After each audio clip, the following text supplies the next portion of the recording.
विधवा बहू की शादी। उर्मिला और किशन की एक बेटी थी शिवानी। शिवानी को बचपन में ही पोलियो मार गया था, जिससे वह एक पैर से अपाहिज थी। सब लोग उसे दया की दृष्टि से देखते थे और अपने माँ बाप की बहुत लाडली थी। उसकी आंखों में कभी आंसू नहीं आने देते थे। शिवानी अपाहिज जरूर थी, लेकिन सभी कामों में कुशल थी। स्कूल में भी वह सभी अध्यापकों की प्रिय थी। एक दिन उर्मिला बोली, सुनो जी, शिवानी 11वीं पास हो गई है। हमारी बेटी दिव्यांग है, उसके लिए भी ऐसा ही लड़का ढूंढना पड़ेगा। लगता है उसकी शादी करने में बहुत मुश्किलें आएंगी, इसलिए अभी से लड़का ढूंढना शुरू कर दो। किशन बोला, हाँ उर्मिला, सही कहती हो। शिवानी कितनी सुंदर और सर्वगुण संपन्न है, लेकिन पैर की वजह से मेरी बेटी की जिंदगी खराब हो गई। शिवानी ने अपने माँ और बाबूजी की बात सुन ली। वह पास आकर बोली, बाबूजी, क्या मैं आप सब पर बोझ हूँ? मेरा पैर खराब है, इसका मतलब यह तो नहीं मैं किसी पर आश्रित हूँ। फिर कैसे हुई मेरी जिंदगी खराब? उर्मिला बोली, मन छोटा मत कर बेटी, किसने कहा कि तू बोझ है? तू तो हमारी आंखों का तारा है। शिवानी बोली, माँ, मैं पढ़ाई के साथ साथ कुछ करना भी चाहती हूँ, जिससे मैं खुद पर निर्भर रह सकूं। इधर शिवानी की पढ़ाई पूरी हो गई और उधर किशन शिवानी के लिए लड़का ढूंढने लगा। शिवानी के लिए ऋषि का रिश्ता आया। ऋषि रसायन फैक्ट्री में काम करता था। ऋषि अपनी माँ मीना और अपने पिताजी गोविंद के साथ शिवानी को देखने उसके घर आया। गोविंद बोला, अरे बेटा, लड़की का पैर खराब है। ऋषि बोला, पिताजी, अगर मैं दिव्यांग लड़की से शादी करूंगा तो मुझे किसी का जीवन संभालने का सौभाग्य मिलेगा। मीना बोली, बेटा, तेरी जिंदगी है, जो भी फैसला हो सोच समझकर करना। ऋषि बोला, देखिए शिवानी जी, मैंने आपकी जितनी तारीफ सुनी है, मैं खुद को आपसे मिलने से रोक ही नहीं पाया। क्या आप शादी के लिए राजी हैं? शिवानी बोली, ऋषि जी, मैं एक अपाहिज लड़की हूँ और आप एक पूर्ण रूप से स्वस्थ हैं। क्या आप एक अपाहिज लड़की को स्वीकार करेंगे? ऋषि बोला, शिवानी, मैं जिंदगी भर आपका सहारा बनने के लिए तैयार हूँ, अगर आपको ऐतराज ना हो तो। शिवानी बोली, अगर आप तैयार हैं तो मैं खुश नसीब हूँ कि मुझे आप जैसा जीवन साथी मिलेगा। शिवानी और ऋषि की बहुत धूमधाम से शादी हुई। चारों तरफ चर्चा थी कि बड़ी भाग्यशाली है शिवानी, जो दिव्यांग होते हुए भी उसे इतना अच्छा पति मिला है। मीना बोली, बहू, आज तुम्हारा पहला दिन है, इतनी जल्दी कैसे उठ गई? आराम से उठ जाती।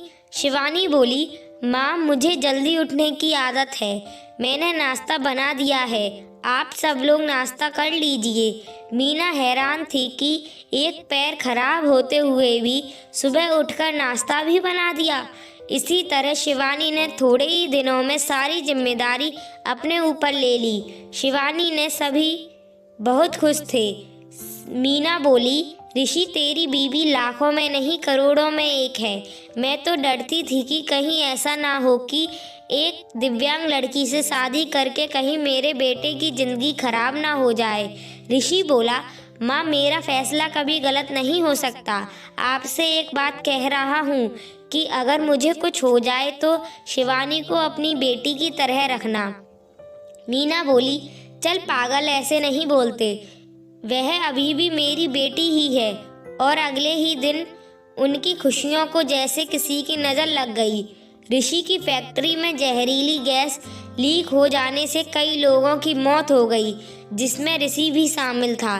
जब यह खबर ऋषि के घर पहुंची तो घर में हाहाकार मच गया, लेकिन शिवानी तो जैसे पत्थर सी हो गई।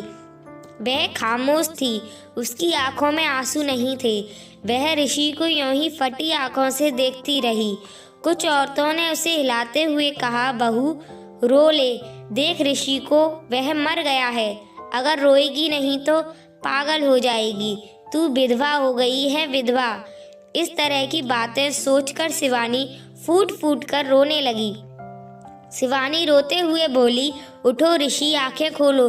मैं अकेले किसके सहारे जीऊंगी? अभी तो मैंने तुम्हारे साथ कुछ ही दिन गुजारे थे, फिर मुझे अकेला छोड़कर क्यों चले गए? ऋषि का अंतिम संस्कार हो गया और शिवानी के अरमानों का भी। मीना बोली, अरे बहू, सफ़ेद साड़ी क्यों पहनी तुमने? शिवानी बोली, माँ, सबने मुझसे कहा कि मेरे जीवन के सब रंग ऋषि के साथ ही चले गए, मुझे सफ़ेद साड़ी ही पहननी है। मीना बोली, नहीं बेटी, तुम हमारे दुख को और मत बढ़ाओ। आज से तुम कभी भी सफ़ेद कपड़े नहीं पहनोगी। हफ्ते महीने यूं ही शोक में गुजर गए। उर्मिला और किशन शिवानी को लेने के लिए आए। उर्मिला बोली, मेरी बेटी का जीवन तबाह हो गया, पूरी जिंदगी अकेले कैसे कटेगी, इसलिए हम उसे अपने साथ ले जाना चाहते हैं। मीना बोली, देखिए समधन जी, शिवानी कहीं नहीं जाएगी। आप उसकी शादी करके कर्तव्य मुक्त हो चुके हैं, लेकिन अब हमारे भी कुछ कर्तव्य हैं। हमारी बहू हमारी बेटी बनकर हमारे पास ही रहेगी। यह कहते हुए मीना ने शिवानी को गले से लगा लिया। किशन बोला, हाँ समधन जी, उर्मिला सही कह रही है। हम शिवानी को आगे पढ़ाएंगे और किसी लायक बनाएंगे। आप चिंता मत करना, हम अपनी शिवानी को पलकों पर बिठाकर रखेंगे। शिवानी बोली, माँ, बाबूजी, ऋषि इनके इकलौते बेटे थे, अब वह नहीं है तो मैं ऐसे में इनको कैसे छोड़ कर चली जाऊं? यह सही नहीं है। मैं इनके पास रहकर ही इनकी सेवा करूंगी। शिवानी के माँ बाबूजी चले जाते हैं। अब शिवानी अकेली थी। अब उसने अपना सारा ध्यान पढ़ाई में लगा दिया। ऐसे में उसकी मुलाकात अनिल से हुई, जो समय समय पर शिवानी की पढ़ाई में मदद करता था। अनिल गोविंद के दोस्त का सबसे छोटा बेटा था। उसका काम के सिलसिले में ऋषि के पिता के पास आना जाना लगा रहता था। अनिल इंजीनियर था और बड़ा ही सलीम स्वभाव का संस्कारी लड़का था। चारों तरफ औरतें बातें बनाने लगी। एक औरत बोली, अरे देखो कैसी विधवा है यह, सफ़ेद साड़ी नहीं पहनती, पति का जरा भी दुख नहीं है। तो दूसरी बोली, बन सवर कर कॉलेज जाती है, बेचारी मीना और गोविंद का तो बुढ़ापा ही खराब है। तीसरी औरत ने कहा, पहले इस लड़के का घर में आना जाना ठीक था, लेकिन अब ऋषि नहीं है तो इसे जवान विधवा बहू के घर नहीं आना चाहिए। लेकिन शिवानी को किसी की बातों से कोई फर्क नहीं पड़ता था, क्योंकि उसके सास ससुर उसके साथ थे। मीना जब इतनी अच्छी बहू के लिए लोगों के ताने सुनती तो वह तड़प उठती थी, रोने लगती थी। शिवानी ने अपनी मेहनत से बीएड कर लिया और विकलांग कोटे में वह एक शिक्षिका के रूप में नियुक्त हो गई। मीना बोली, सुनो ऋषि के पापा, हमारी शिवानी अब एक टीचर बन गई है। लोग ना जाने उसे कैसे कैसे ताने देते हैं। हमें उसकी शादी कर देनी चाहिए। गोविंद बोला, सही कह रही हो मीना, विधवा है, अनाथ नहीं, ऐतराज तो नहीं। शिवानी बोली, पिताजी, ऋषि की जगह शायद ही मैं किसी को दे पाऊं, लेकिन आपने जो मेरे लिए किया है वह कोई नहीं कर सकता। आपका फैसला मेरे सर आँखों पर, जैसा आप कहें मुझे मंजूर है। और फिर शिवानी और अनिल की धूमधाम से शादी हो गई और सब खुशी खुशी से रहने लगे।